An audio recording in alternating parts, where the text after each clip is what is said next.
This is Talk is Sheep, a podcast by the Wild Sheep Society of British Columbia.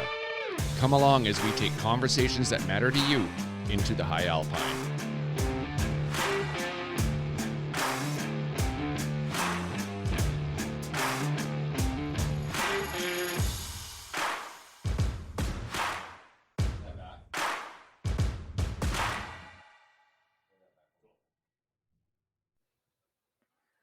Steve, how's it going, brother? It's Halloween. I'm jacked up on candy already, and it's just past noon. Awesome. Can we say your daughter's name on the podcast? Is that cool, or is that not? Yeah, sure. Okay. What? So Kaylee, so she's dressing up as Tom Cruise? No, she's dressing up as Maverick, which is better. Oh, okay. Right? Yeah, she's not dressing up as Tom Cruise. That's just weird. You sent me that picture, dude, and I was just like, oh my goodness, that is so cool.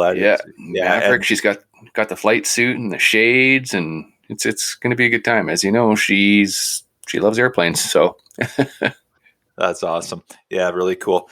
Hard to believe, October 31st. So, and landmark for us, episode 50, man. How did that happen?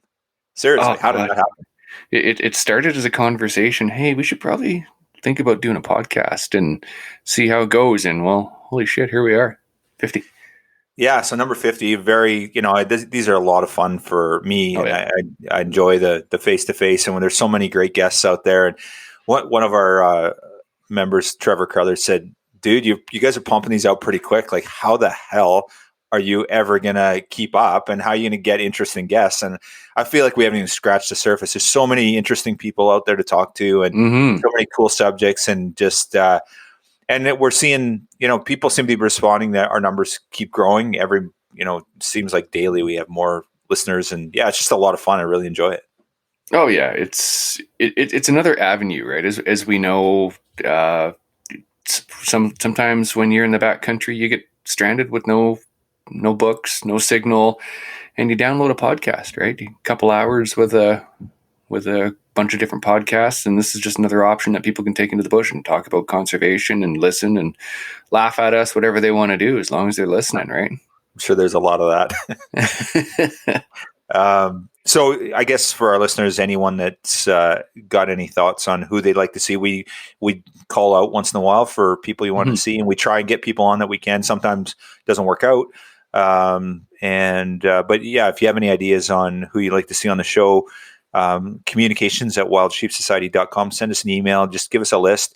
And, I can tell you every single email we receive with guest names, we put them down and we try and get them on the show. And, it's this time of year is brutal because a lot of people are in the hunting community and they're bloody well busy. They're out in the field chasing animals around. So, we've had a lot of names that have come up that there was no chance this fall, but this winter, I'm sure we'll have some opportunity. So.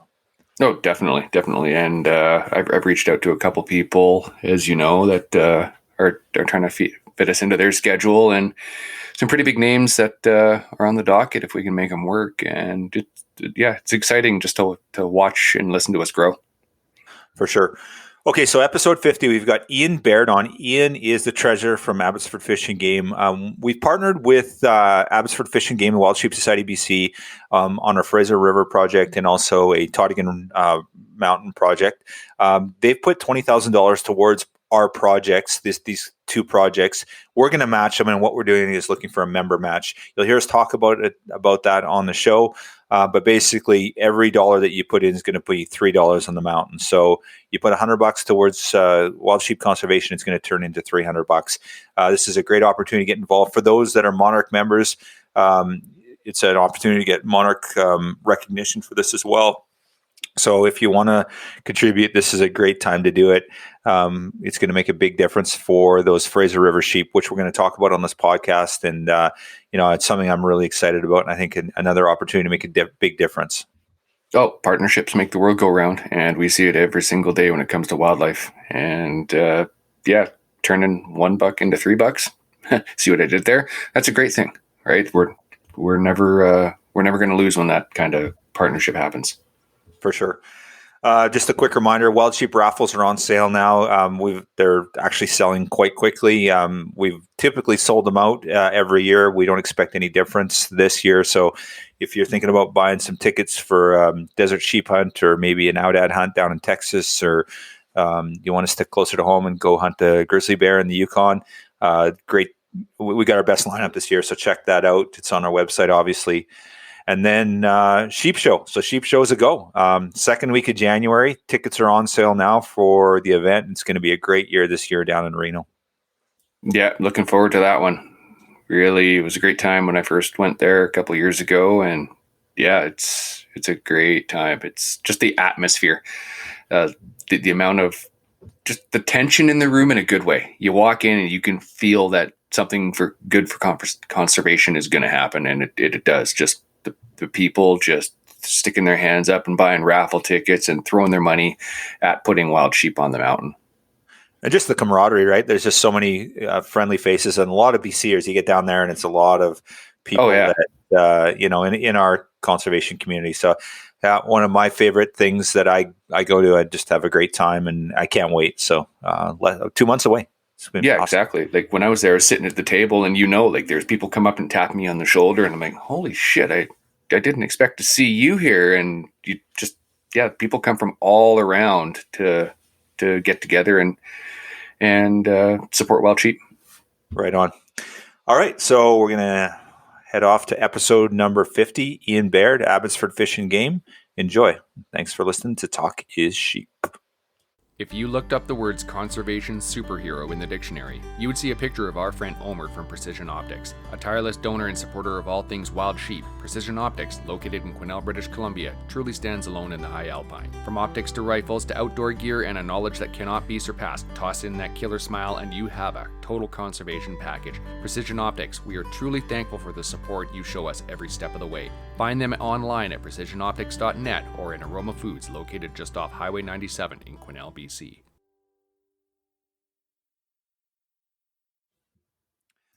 Dr. Ian Baird, welcome to Talk is Sheep. Thanks for having me, guys. I'm really excited to hang out and chat today. Cool. So let's talk about the doctor thing first. So sent you an invite and you're like, okay, I'm really excited about the show. But my wife said you should introduce me as doctor. So let's talk about your doctor. Well, my wife figures that, I went for, I'm kind of a humble guy and went to university for a long time. And she's like, you need to tell them you're a doctor. So it just means, I got a PhD, which means pilot high and deep, right? So no, I went to UBC, did my undergrad Bachelor of Science in Chemistry and did my PhD in chemistry. And then when I came out of university, worked in the pharmaceutical industry for about 9 years doing drug design for anti-HIV, anti-cancer, stem cell mobilization research. So spent 9 years doing that. And then if you can believe it, I transformed my career into construction.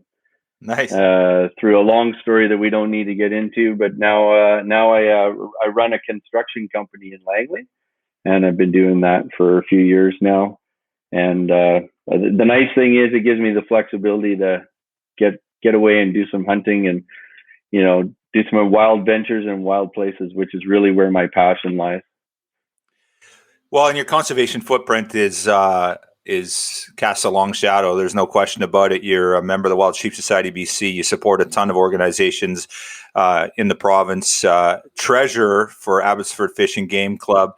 And I think there's no question. It's kind of your vision of, partnering with Wild Sheep Society BC on some of our conservation work, which we're going to jump into a bit, but just hats off to you, Ian, for what you do for conservation. And, we're really proud as a society to have you as a life member. And, and really excited about working together with Abbotsford Fish and Game and the work that we're going to do for conservation for wild sheep and all wildlife within the province. It's really, really exciting.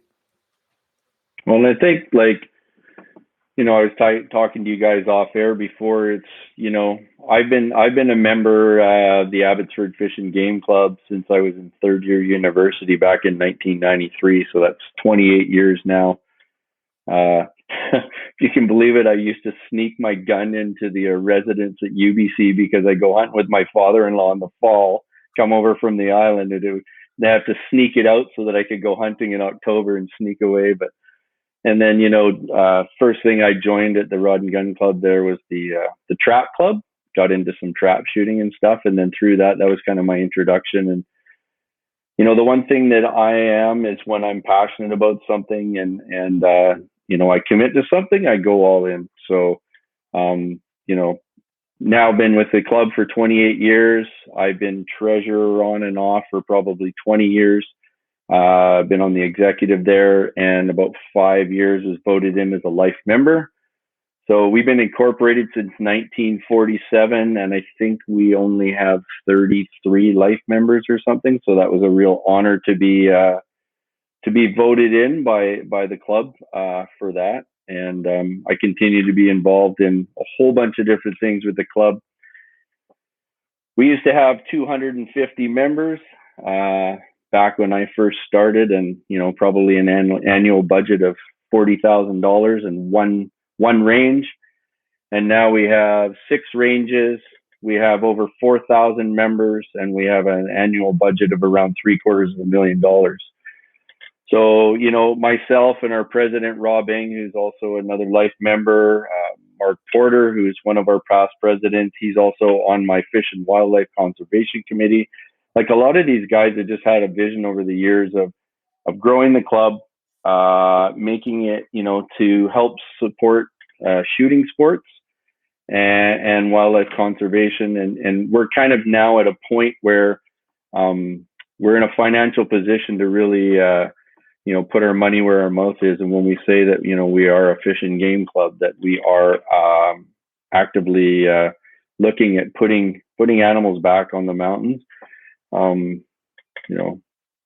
It's been very frustrating for me over the past probably 10 years, going out to the same spots that I used to hunt 10 years ago, seeing all kinds of animals, and now not seeing many. And, we've probably created most of our problem by changing the landscape, and now it's up to us to try and help fix that.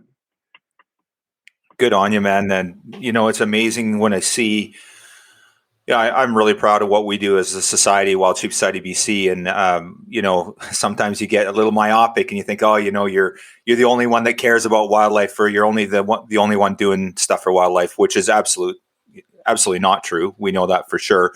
And, it's really inspiring when we work with other groups. And, I love this aspect of it, of the collaboration aspect, right? And there are, there's literally hundreds of organizations in British Columbia out doing great things for wildlife. And, like I said, get a little self-reflective being in our bubble here.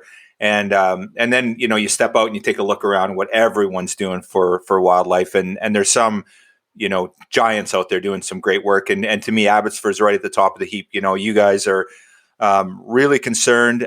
You're in the Lower Mainland, and what kind of wildlife work are you doing there? And as we know, we care about wildlife all across the landscape, right? It's not an Abbotsford thing. It's not a Victoria thing. It's not a BC thing. That's kind of what we're focusing. And I don't know, this is just really exciting when we get an opportunity to collaborate with an organization like Abbotsford that has such a strong vision, and they really want to do things and see members like yourself that really want to step up and make a difference. It's really exciting. And I think that the cool thing, what we're doing here, is we're working together.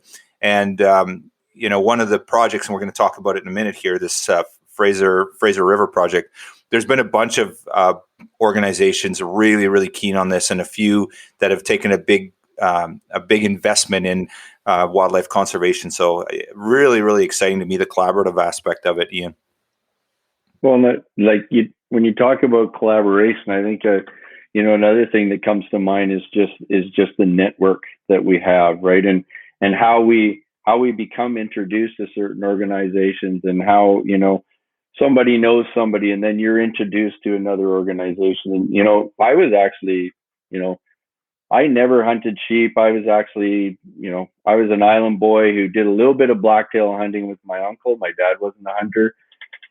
And it wasn't until I met my wife now in university, and her dad was a big moose deer hunter up out of Williams Lake. And, he introduced me to hunting, but I was basically a road hunter and, just drove around, and that's what I thought hunting was. And then, I became friends with a guy named Bill Jex, which I think all of you in Wild Sheep are well aware of, how amazing he is. And we hit it off right away and became very good friends. And he actually took me on my first sheep hunt. So we went up off of Williston Lake, actually, for a sheep hunt up there, and for that Dunlevy herd.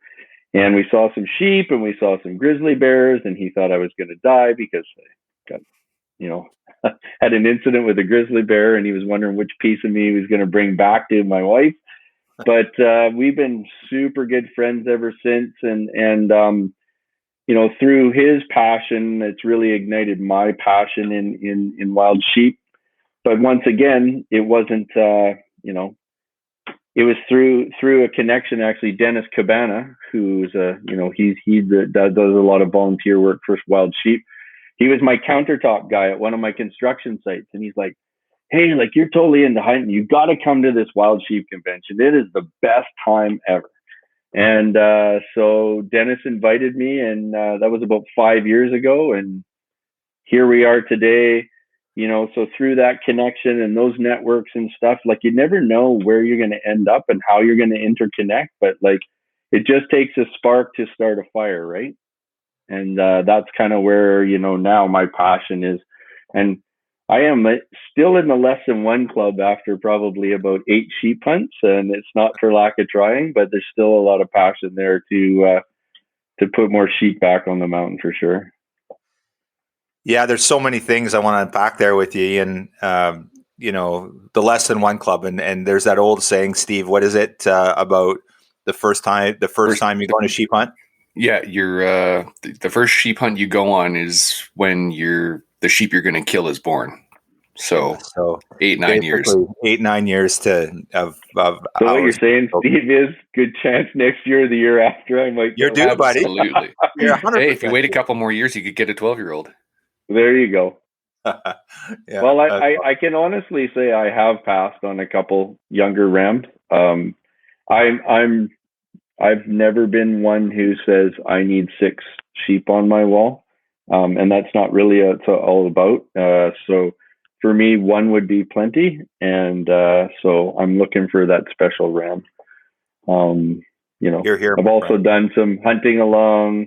The Fraser was out poking around there at the end of the season, right, and saw some really beautiful rams. But it's just awesome seeing them. They're just such a majestic animal, and they also live in places that I just love to go, where other people aren't. Yeah.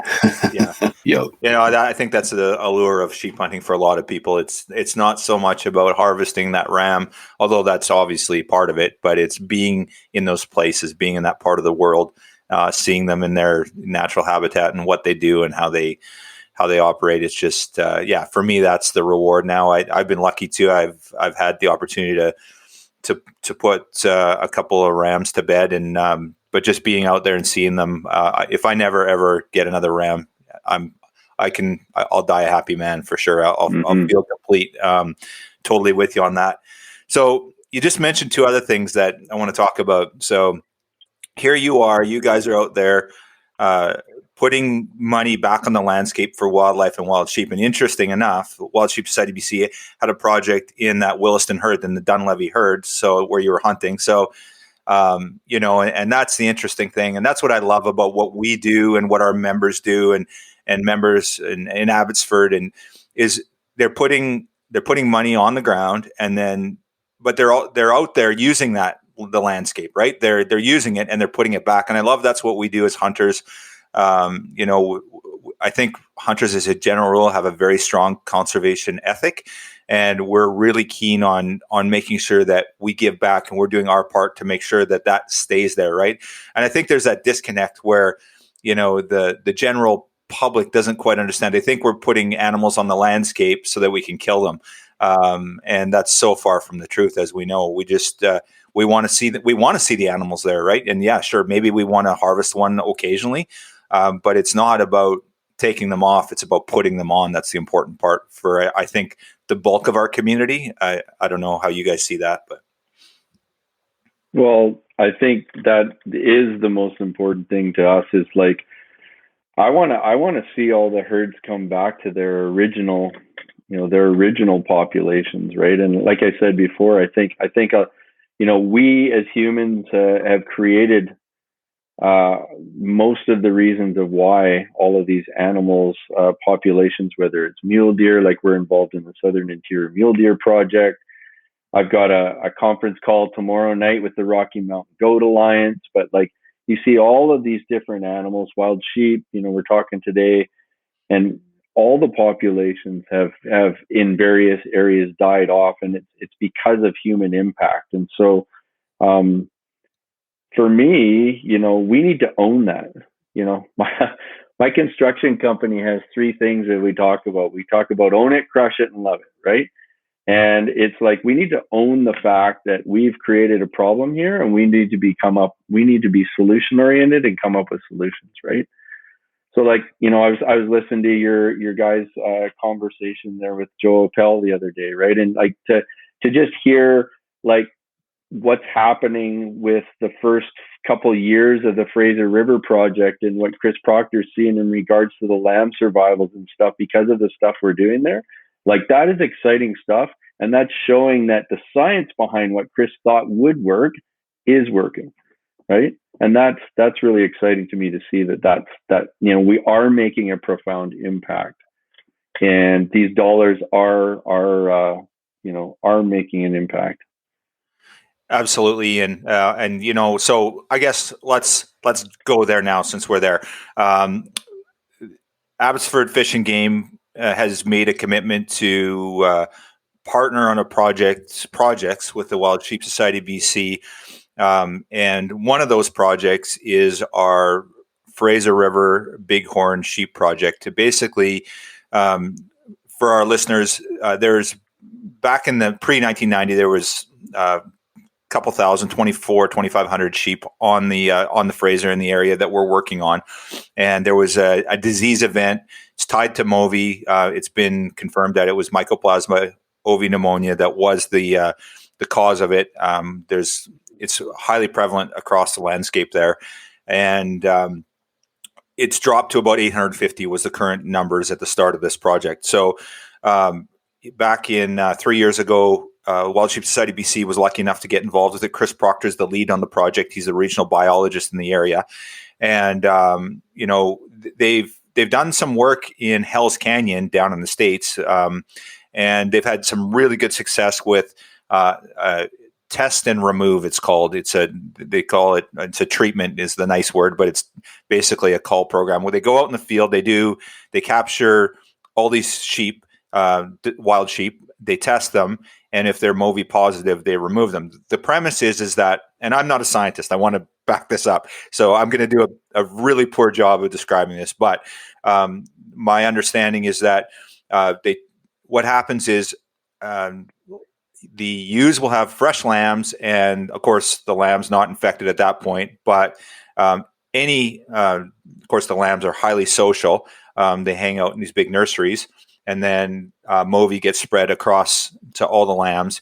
And of course, a healthy ewe can sustain MOVI. They might die young or something like that, but they're fine. They can function. Obviously not well, but they can function. Quite often predators will get them and a whole bunch of other stuff, but the lambs can't. So the lambs are fine for the first little bit, and then they're highly mobile. They're touching noses, and then all of a sudden, all these lambs spread MOVI around. One of them gets it; they're all going to get it effectively. And basically, what happens is it wipes out the whole lamb recruitment. So there's zero lamb recruitment. So the premise is you go out, there's a herd, let's say there's 50 or 100 ewes, and whatever sheep are together, they test them all, and any that are MOVI positive, they unfortunately have to cull them, remove them. But what they've seen is it's been very effective for lamb recruitment. So, of course, you're removing ewes that are sick, but the following year, the lamb recruitment's through the roof. So now I'm going to back that up with a statement, and this is from there's a Bighorn recovery plan. It's a 9-year plan that we started out with 3 years with the Wild Sheep Society BC involved. And because of the success, they've expanded it to 9 years, a total of 9-year project with the vision of doing the entire Fraser River ecosystem and bringing those 850 back up to the 2,400. So I'm going to just share an excerpt from one of our project overviews. And I quote, "For 2 years prior to the selective removal effort, the treatment unit band of sheep were surveyed during fall lamb counts, and 0 lambs were observed with approximately 42 adult ewes. During aerial lamb counts in November 2020, there were 20 lambs with 41 ewes, indicating a lamb ratio of 49 lambs per 100 ewes. Reports of healthy lambs from local landowners and ground count efforts by members of the Wild Sheep Society BC have corroborated these findings." So if you're looking for a success story in conservation, you're hard-pressed to find anything more exciting than that, as far as I'm concerned. No, that's super exciting. I know, like, spent a bit of time along the Fraser there. I remember, like, my wife's from Williams Lake, and we used to go out to the junction there out by Risky Creek and go and look at the sheep all the time. And then we'd go out there and we did some mule deer hunting out there. And then, you go out 4 or 5 years later, and then, you see half the sheep. And then you go out another few later and you see, and now that herd's almost completely gone due to disease, right? So I think it's exciting that we can make this kind of impact through these dollars. And not only can we help recover this herd, but I think then we can use this as an opportunity to transplant some of the, once we build up this herd, to be able to utilize it and transplant it to other areas that are struggling. Like, for example, we're going to need to rebuild the Granby herd after that terrible blue tongue disease that happened this year, right? So, and the Fraser River is one of the best habitat and ecosystems for those sheep to live. So it's really exciting to see. Well, and the Fraser River ecosystem is renowned across the Western United States and North America, really, because there's been a number of transplants done throughout the Western U.S. of sheep from that ecosystem. There's been, as you know, wild sheep in the early 1900s were really struggling, and right up through the 60s. And there's been a massive recovery of bighorns throughout North America. And it's because of the work of hunter conservationists. And a lot of those sheep came from that Fraser River ecosystem. So we've done we've done a solid by getting, being a nursery effectively for wild sheep. And there's others too. Wild Horse Island is an example. They're taking sheep from there now as well. But the biggest thing, as you know, Ian, is that we can't do anything because we have MOVI prevalent. So you don't want to do a transplant with a sick sheep, right? The worst thing you can do when there's a disease event, aka COVID, you want to lock everyone down where they're at, right? You don't want to be transporting them around the ecosystem. So, that's the main issue right now. So we haven't done transplants for years. I'm fairly new to the wild sheep community, but we haven't done a transplant since I've been here. And it's because of this disease stuff. So if we get disease sorted, then we get the rest of it sorted, and we're laughing, right? Yeah. Okay, so the Fraser River project. So this is a massive project for the society.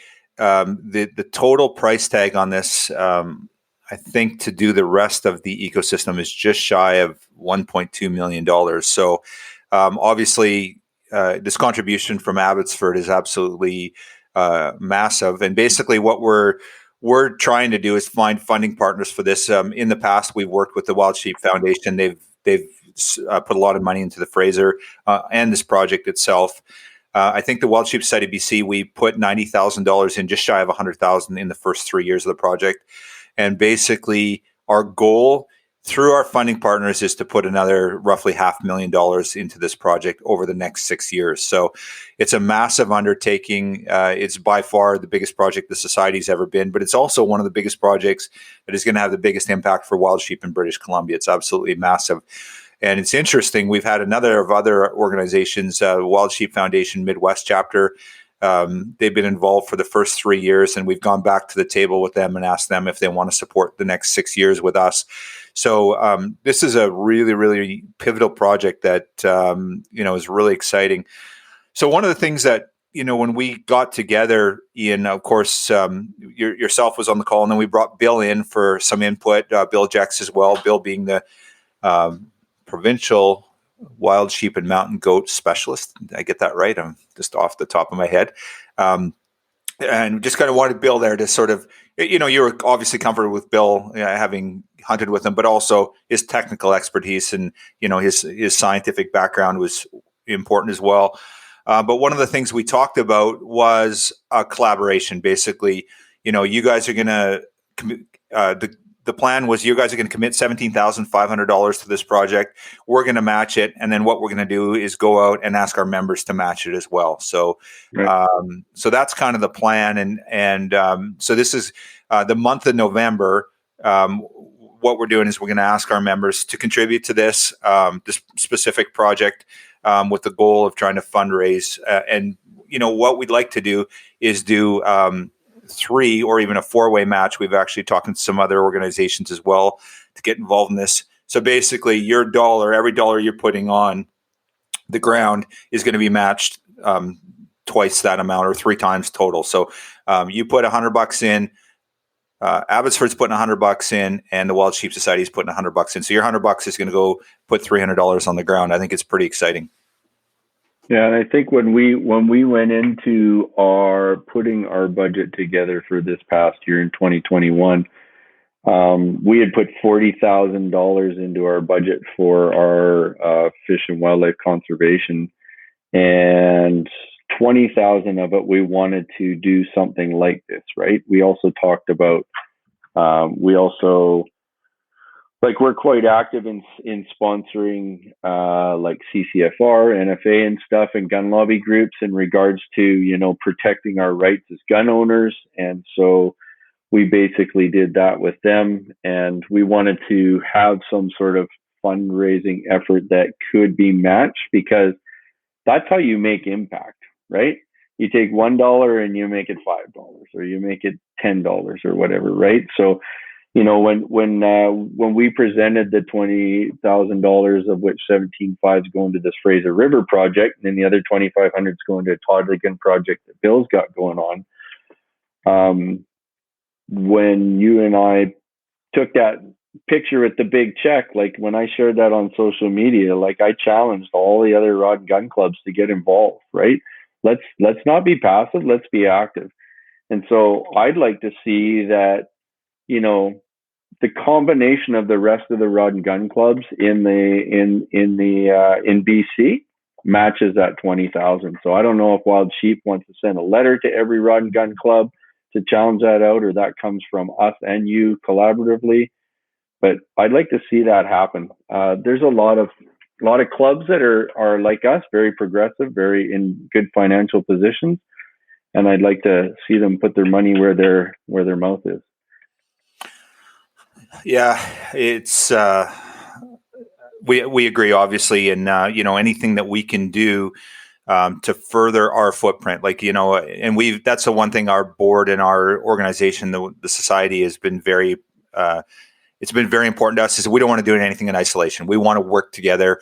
We want to put resources on the ground, and we know that if we do it on our own, we can help certain things and do a little bit. But if we can all work together, and I think that's one of the things moving forward, we're trying to communicate and trying to encourage is just, the state of wildlife in British Columbia is, it's hard to be proud of it, to be honest. I think that we can do a better job. I look at other jurisdictions in other areas, certainly down south, and the number of resources that go to wildlife management. I really would love to see the government do it for us.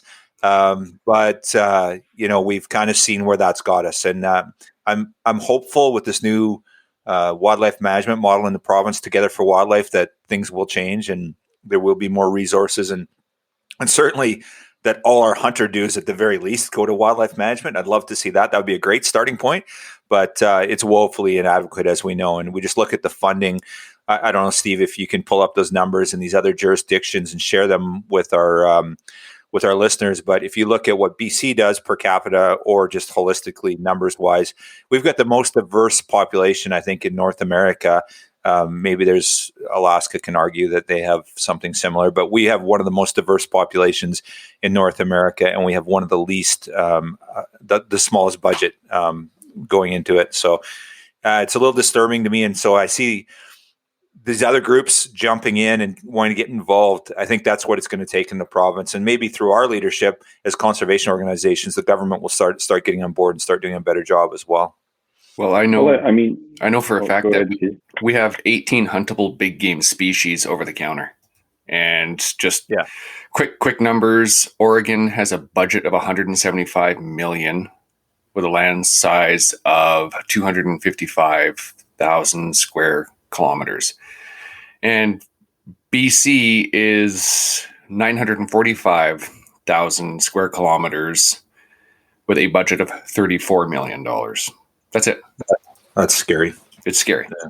So, I've got those numbers right here in front of me, and if I continue to read through them, it's just going to piss everybody off. But that might be a good thing, right? Yeah. Well, I mean, our government should be embarrassed, really.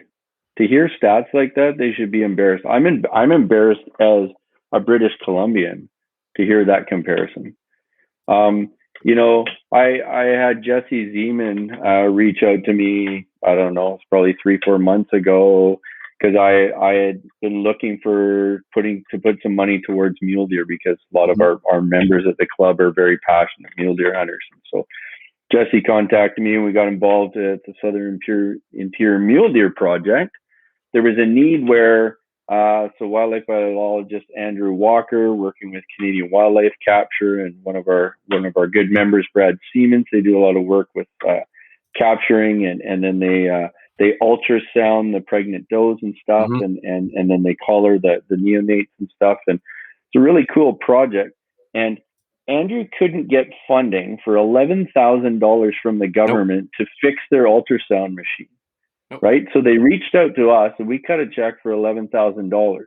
But how embarrassing is that our government can't come up with $11,000 to make a significant impact in a project that is showing results and science that is helping increase the mule deer population? It makes no sense to me. It's mind-boggling. Well, our nearest neighbor in Washington, I said we had 945,000 square kilometers. Washington has 184,000 square kilometers, 10 huntable big game species. They put $21 per person, it works out to, into wildlife. We put $7. Wow. We put $36 per square kilometers into wildlife. They put $831. How are we supposed to compete? We don't. It's, as you said, it's embarrassing. Mm-hmm. And I think the wildlife populations reflect that we're not spending the money. And you look at populations, there's certain populations that are rebounding. They're seeing some significant growth. They're doing well on the landscape because money's being spent on it, right? And it's you can do all you want, but if you don't have the money and the resources to do it, Ian, in extension to your comment there about Andrew Walker and fixing that ultrasound, same sort of thing.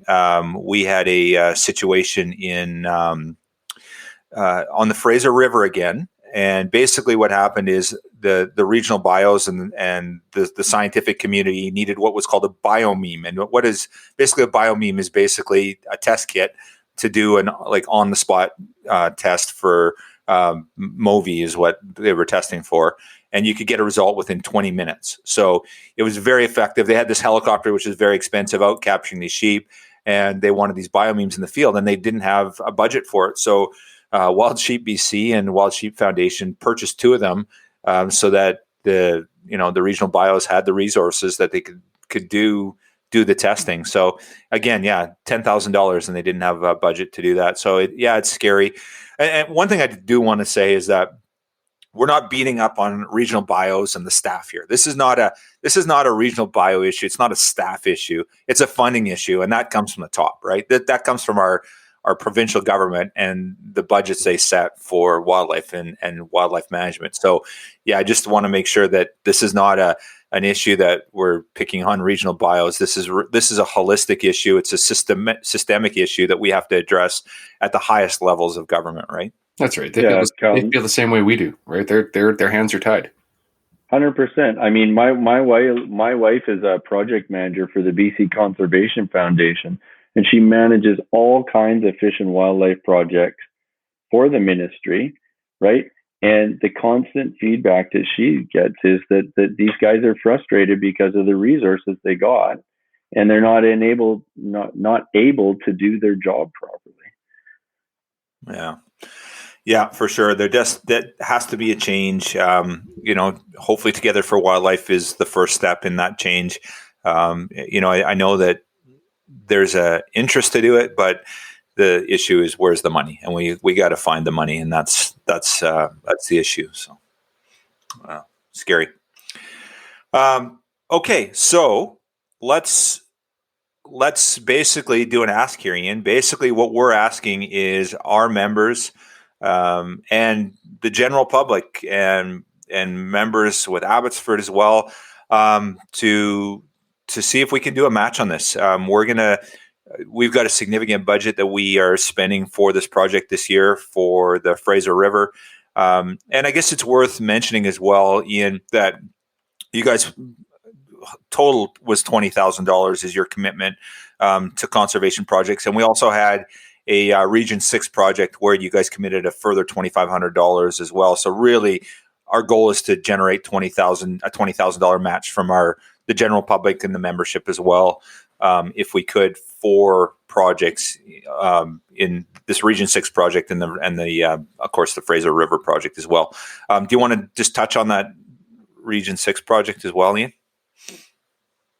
Yeah, well, that was something that Bill had brought up. They're doing a study, I think, up on the Tottigan there, and they're looking at, I think, in enhancement. So they're doing some fertilization studies, I believe, to see how the vegetation and stuff can affect the lamb survival rates and health of the sheep up there. So that was one project that I think they were starting this year, and they needed some funding for.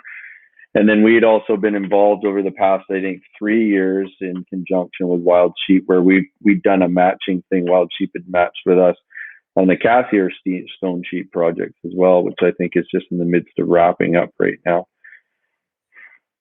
So, I mean, once again, right, we're Abbotsford. We're way down here in the bottom of the province, and we're supporting stuff right at the very top of the province. But I mean, the important thing is that we're far-reaching with our dollars, and that we're strategic in regards to where we're putting our dollars based on need. Hearing the feedback from Bill, where is the money needed? You know, when I came back from my once again unsuccessful sheep hunt this year, I stopped in and we sat around and had some rum with Bill, my good hunting partner Terry, and I, and we just sat and talked about, conservation and projects and stuff. And I was saying to Bill, like, I've got the rest of my budget to spend here this year. Like, we got the Fraser River thing going on. Where do you think the dollars would be best spent? I wanted to know, where could I make the greatest impact with the last $9,000 I got? So he didn't answer right away. He said, let me think on it, right? So then he made some calls, and obviously, Bill's very passionate about the goats too. So he hooked me up with Lee McDonald from the Rocky Mountain Goat Alliance. And so we're having a conference call with him, and And one of the guys down in the Lower Mainland here, Jeff Agostino, he stepped up and is now on the board of the Rocky Mountain Goat Alliance for Southern BC. So, and Darren Epp reached out to me, who's obviously a large supporter of wild sheep again, right? So there's all this collaborative and interconnectedness between, whether you're a passionate mule deer hunter or sheep hunter or goat hunter, right? We all have one goal in mind, right? And that's to support our wildlife and make sure that they're not going to become extinct like the East Coast cod did. Yeah, well said for sure. And, and I think that's a worthy point you bring up, is that there's enough work in the province that we're doing, is that this money is not being wasted. When we're putting money on the ground, we're actually doing some really valuable stuff. That's one thing that I think our members are concerned about, and I'm really confident of, and that's why I put my own money towards it, is that the work we do is genuine conservation work. It's not some BS project or some silly little study. We're actually making a difference. And this Fraser River project is a classic example. We're actually seeing significant difference. We're seeing a difference in wildlife populations. We're seeing them increase. And we've got a plan and a vision to make a very serious difference for wild sheep on the Fraser. This isn't, the goal is basically to triple that number, right? And if we're anywhere near successful, even if it increases 20 or 30%, it's pretty darn successful. But man, if we see a 300% increase, it'll be staggering, right? So we're launching this campaign for November, this fund matching campaign. How are we going to, or what's going to be able to come out to our wild sheep members, to members of the Abbotsford Fish and Game Club, how we can share this link or whatever through social media, through email, through all of our connections, so that we can make the biggest impact here, Kyle. Yeah, well, that's for sure. One of the things we're going to do on the Wild Sheep Society BCN is if you want to donate, great. Looking for support for this project. Obviously, we've got a bunch of resources that we're putting towards this through Wild Sheep. For anyone that's interested in our Monarch membership program, any donations that we receive through the Monarch membership or through this, if you're a Monarch member, you're going to get credit for it. So yeah, you basically have to be an existing life member. And if you want to donate through this, you're going to get recognition as a Monarch. So, if you want to step up to the Monarch level and make a $1,500 donation, you're going to get a recognition. You can join our Monarch membership program. You get some really cool gifts that we hand out. We give away a Sitka jacket for our Monarchs, and then it just goes up from there, and some really cool gifts that we honor. So we are going to offer that through our Monarch membership program. So real cool opportunity there. But hey, if you just want to support, and as we know, Ian, every dollar counts, right? $50, $100. We've seen that through Granby. We did an outreach through our Granby land purchase, which was a great project in the Grand Forks area. And I think our members put in $36,000, which we matched as well, right? So it makes a huge difference, and $50 or $100 makes a difference on the landscape and really adds up. So yeah, I'd love to see our members and anyone interested in supporting the Fraser River project get involved. It'd be fantastic. Well, the one thing you and I've been talking offline about for a while, and I don't know where it's at, but I know that something that you've been working on in the background is we talked about corporate Monarch memberships, right? So instead of being an individual Monarch member, could we create corporate, like say Abbotsford Fish and Game Club, or let's say I own a business and I want to be donating my money to see it go to wildlife enhancement. Like, could I be a bronze, silver, gold Monarch membership, and how would that look? Because I think, when we talk about, it's not often what you know, but who you know, right? Through, right. I know a lot of people with a lot of money. You know a lot of people, but like if you can sell the vision and say, oh, we've got this Monarch membership and this is how the recognition would go and stuff. Like, I think there's definitely some untapped fundraising ability there if we can figure out how to launch that properly. Yeah, absolutely, for sure. And we've actually had a lot of dialogue on this through our membership committee. And I kind of want to sit down with you, Ian, because you guys have been such a great supporter You guys have done so much for conservation on the landscape. We've partnered with you guys now, like you said, for the last 3 years. So I just want to have some dialogue with you guys and see what your vision is and what you think, what works for you as a club, right? Certain things for our Monarch membership is important to our membership, but you as a club, there might be different values or different things. So yeah, we're definitely going to work more on that, and we'll work with you guys and building that out and what that looks like for sure. Yeah. Okay, cool. So we've kind of touched on the projects. Anything else to hammer down on with regards to the matching donations or the outreach or anything there? I think we've kind of covered all that off, haven't we, gents? Okay, so let's now segue and talk important stuff, hunting. So what's going on, Ian? I think that you've done some mule deer hunting this fall. I think somebody maybe killed this a spike buck or something. I can't remember. It was Well, I mean, if what do they say? Alpine mule deer hunting is a poor man's sheep hunt. Yeah. So one of my good friends, Steve Bailey, I don't know, about 10, 12 years ago, introduced me to alpine mule deer hunting. And so that's actually my number one passion. I get up into the alpine all summer long. I've got some game cameras set up. I'm up there 3 or 4 times in the fall. So I've been up 3 times now. And if you can believe it, I've seen like 3 deer. It was so frustrating. Probably a week before the season, my wife and I went up there, and we must have seen a dozen bucks, probably 3 or 4 over 170, 180. We're like, oh, this is going to be the best season ever. I went away on my sheep hunt, came back mid-September, took my wife up there, and we didn't see a deer. So a little bit frustrating. Fast forward 3 weeks, and we went up to visit some friends in Soyuz for the weekend, and went out and did some. If you can believe it, Kyle, we were actually going whitetail hunting. So we're going whitetail hunting, and then my buddy Richard's like, oh well, if we go up this road, he said, I went in there whitetail hunting at the end of the season last year, and I saw the biggest mule deer buck I'd ever seen in my life. And so we went up there, did a little bit of quadding around and a little bit of hiking, and I'm like, said to my wife Carrie, man, this sure looks like muley country, not whitetail country. And then sure enough, we come around the corner on the quad. I spot down in the bottom of this canyon a really nice buck, and she took a crack at it, and I helped back her up, and the rest is history. And yeah, I think it grosses over 175. So a really nice buck. It's her biggest to date.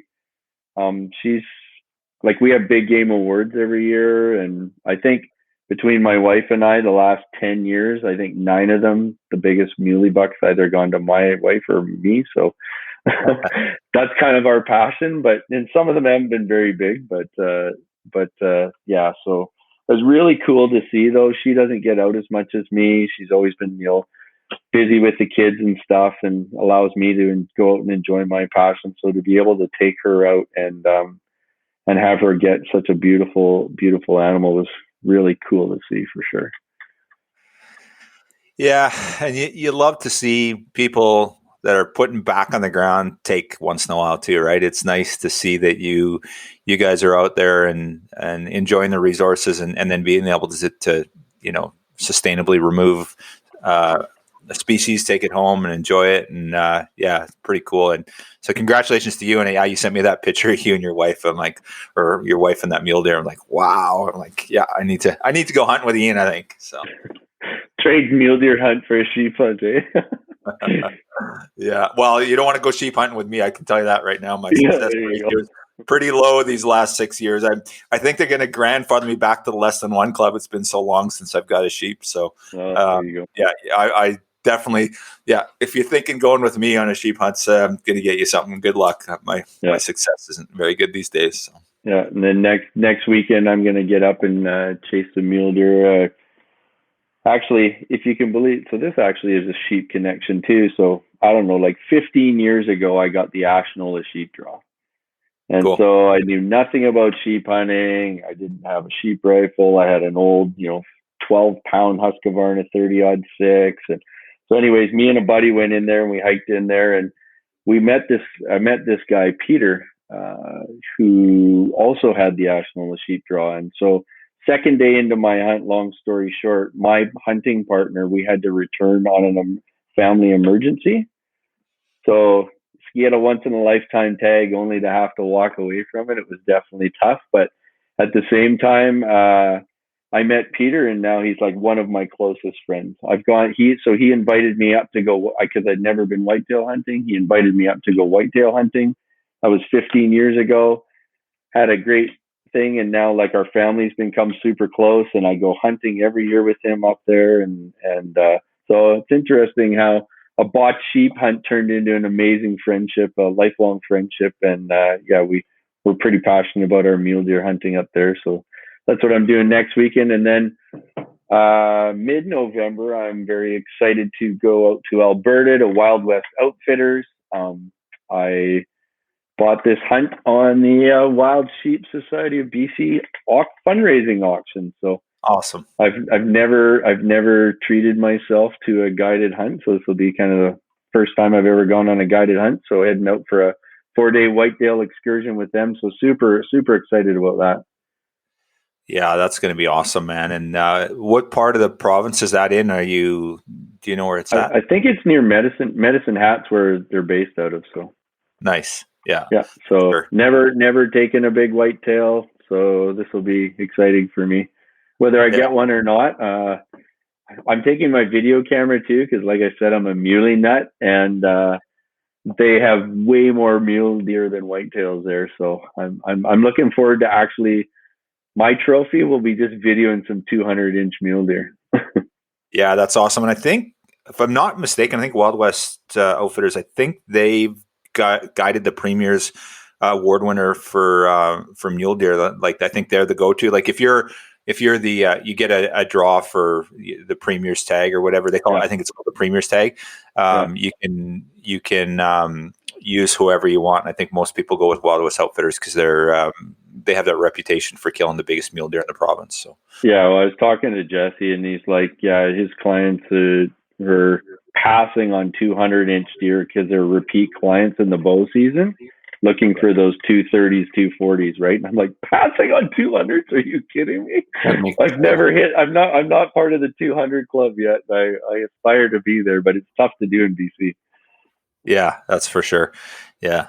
Good for you, man. Congratulations. Yeah, I'm actually taking off tomorrow to go to Alberta. I've got a draw for mule deer out there as well. So, but yeah, I'm not expecting a 230-inch mule deer, but hey, you never know. So you never know. You'll settle for a 210. Yeah, exactly. Yeah, I'll be sharing some pictures. That's for sure. If I get anything, I'm just looking for some meat. My success as a hunter lately is not very good. I'm much better as a conservationist, I think. So, but I think that's important to point out, though. Like, it's not a putting animals back on the landscape, but like I'm proud to say, like, I have not bought meat in a grocery store for 28 years. Wow, right? That's amazing. So every year, we eat, bear, moose, elk, deer, lynx, bobcat, cougar, whatever it is, right? So whatever we end up harvesting for the year is what we eat. That's what we've raised our family and our girls with. And there's no better meat. It's not full of hormones and stuff. It's purely organic. And, I think that's part of the reason why, a lot of hunting families are quite healthy, is because they're eating that good organic meat that they harvest. And so that's one, like, I'm not a trophy hunter. It's nice when you do get a trophy, like you said, but at the end of the day, I'm a meat hunter, and if I get a trophy, it's a bonus. Yeah, and it's interesting too, and this is a total segue, but how many people that try and poke holes in hunting, and you hear of people, and there's a lot of hunting families like yourself, Ian, that they live strictly on wild meat, and I did as well growing up, but I guess I'm just not as good a hunter as my dad was. I don't now, right? We buy a lot of meat, but there's a lot of people like yourself and that story very rarely gets told. And the thing is a lot of people that don't tell that story are humble. They're the Ian Bairds of the world that they don't need to post it all over social media or Facebook, but that's what you live off of. That's your sustenance, right? So it's I love hearing those stories, and I wish people could understand that people really rely on wild meat and they use it, and really in terms of sustainability and just ethically and everything that goes into harvesting that meat is really how you want to eat meat. If you're going to eat meat, that's the way you should be doing it, right? Well, and also, I mean, like we raised, so I got two girls who are both off in university right now, but I mean, we raised them, in hunting camp. Like we had a big family moose hunt every year that we used to go out on.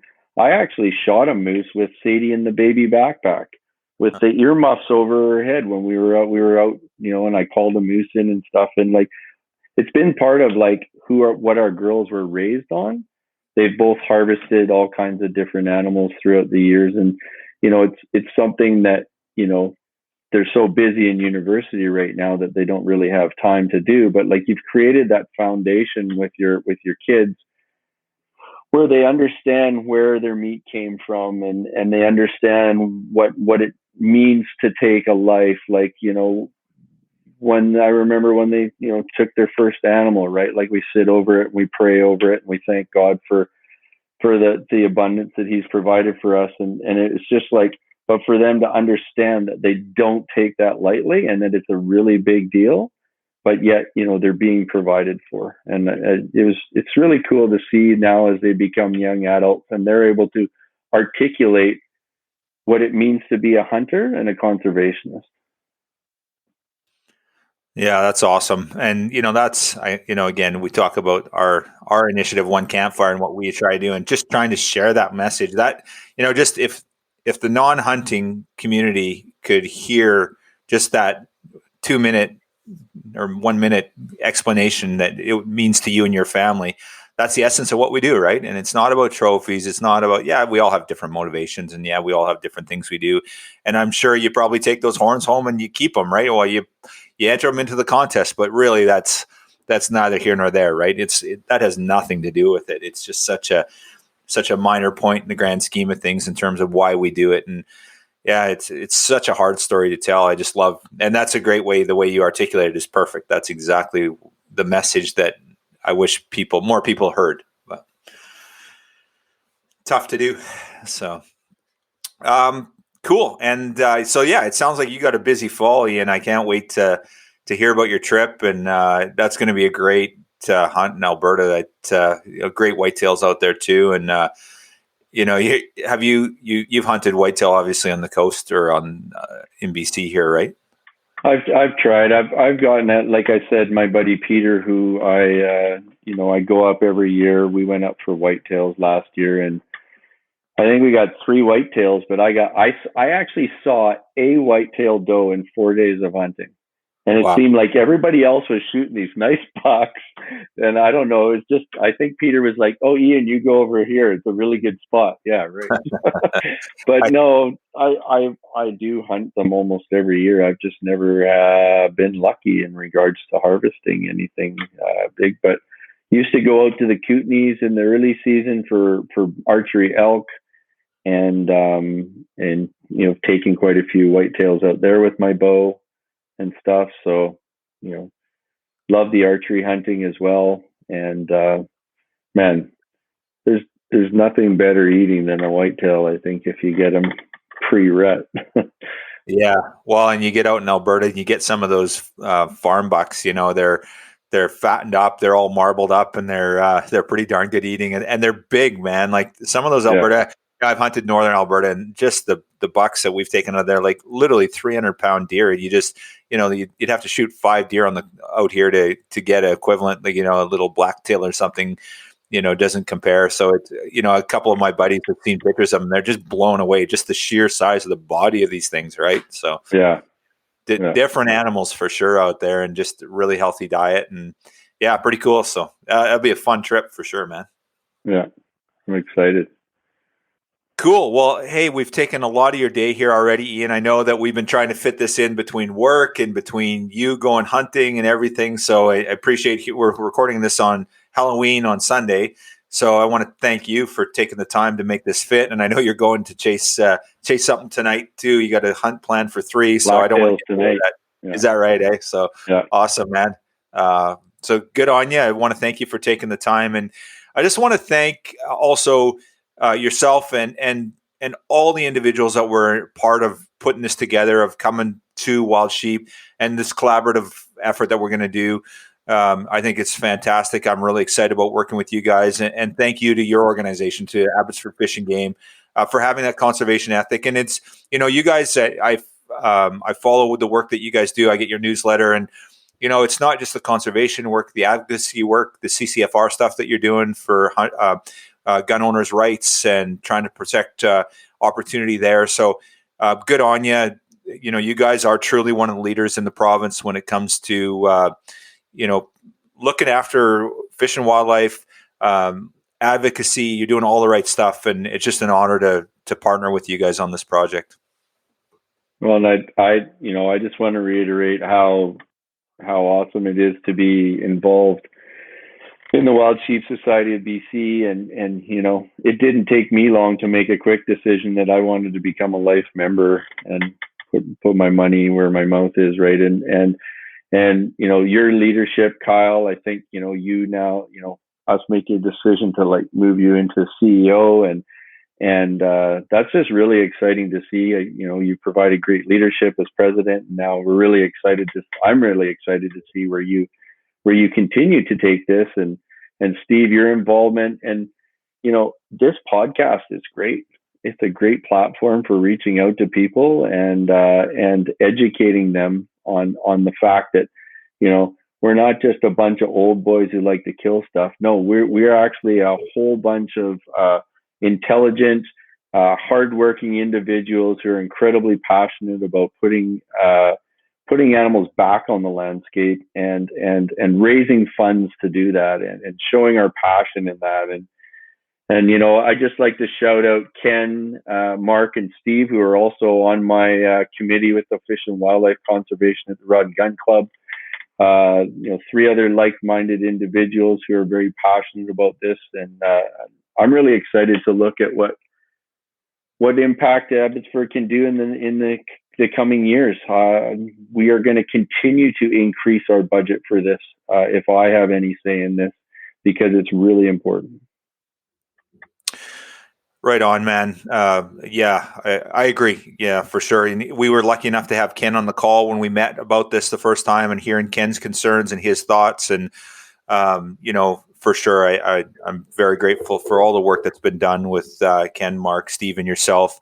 And yeah, for sure. That's the thing is, a lot of wildlife needs our help, right, in the province, right? And it's not just wild sheep; it's across the gamut. Wild sheep are certainly one of the species, and I just think that this collaborative effort is just a big piece of what needs to be done, and it's just kind of the starting block. There's so much more that needs to be done, but it's the leadership through organizations like Abbotsford, like Wild Sheep, and a number of other clubs across the province that stepping up and taking that leadership role. And showing that we can make a difference. I think it's a big part of what we need to do, and I'm just proud to be part of it, to be a small part of the moving piece in this bigger puzzle, and it's just really, really, really exciting. So, all right, with that, I'm going to let you go hunting. Steve and I are going to probably figure out. Well, Steve's going to edit this podcast, and I'd probably do something less exciting than that. So I got pumpkins to carve. Good. Well, you guys have a great rest of your Sunday, and we'll keep in touch. Appreciate all you do, Ian, and look forward to moving forward on this. And thank you again to Abbotsford Fish and Game, and to yourself and Mark, Ken, and Steve for all you've done to make this come together. Appreciate it. Have a great day. All right. Peace out, boys.